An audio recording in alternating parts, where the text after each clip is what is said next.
नमस्कार, सावीज किचनमध्ये तुम्हा सर्वांचं स्वागत। सर्वात प्रथम तुम्हा सर्वांना रक्षाबंधनच्या हार्दिक शुभेच्छा। आज आपण पाहणार आहोत रक्षाबंधन स्पेशल झटपट बनणारी अशी आणि कमी साहित्यामध्ये बनणारी स्वीट, ती म्हणजे कोकोनट बर्फी। चला तर वळूया आपल्या रेसिपीकडे। ज्यासाठी सर्वात प्रथम आपण घेणार आहोत 1 कप दूध, हे 250 ml पर्यंत आहे। आता हे जे दूध आहे हे तुम्ही डायरेक्ट गरम दूधही घेऊ शकता किंवा अशा पद्धतीने ते गरम करू शकता।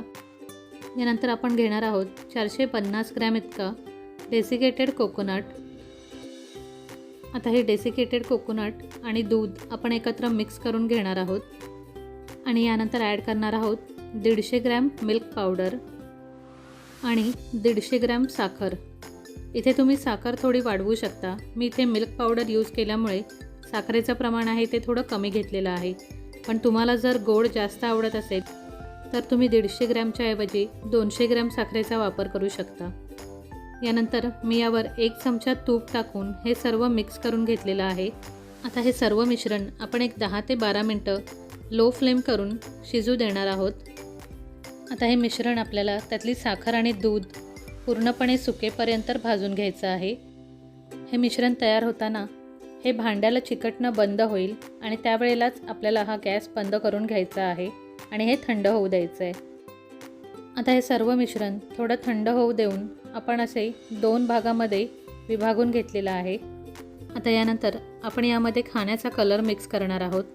आता या 2 भागांपैकी एकामध्ये मी हिरवा कलर आणि एकामध्ये पिवळा कलर मिक्स करून घेतलेला आहे, जो आपण चमच्याच्या सहाय्याने एकजीव करून घेणार आहोत।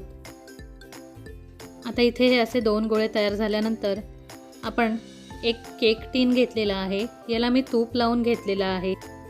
आता या तूप लावलेल्या भांड्यामध्ये आपण सर्वात प्रथम जो हिरवा कलर मिक्स करून घेतलेलं मिश्रण आहे ते टाकून घेणार आहोत आणि यानंतर पिवळ्या कलरमध्ये आपण जे मिश्रण तयार केलेलं आहे ते आपण यावर टाकणार आहोत।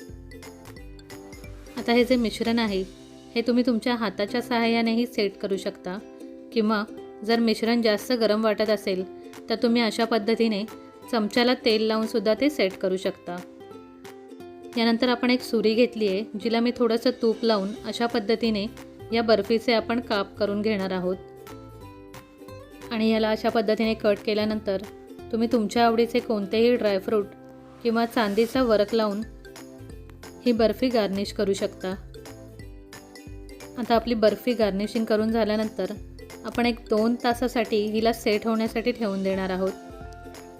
आता ही बर्फी सेट होण्यासाठी तुम्ही तिला बाहेरही ठेवू शकता किंवा जर तुम्हाला हवं असेल तर तुम्ही फ्रीजमध्येही ठेवू शकता। आता 2 तासानंतर इथे आपली ही बर्फी छान तयार झालेली आहे। तुम्ही बघू शकता किती छान कलर आणि छान टेक्स्चर तिला आलेलं आहे। अशी ही कमी साहित्यामध्ये आणि कमी वेळामध्ये घरच्या घरी सणासुदीसाठी बनवता येईल अशी बर्फी तुम्ही सुद्धा घरी नक्की ट्राय करा।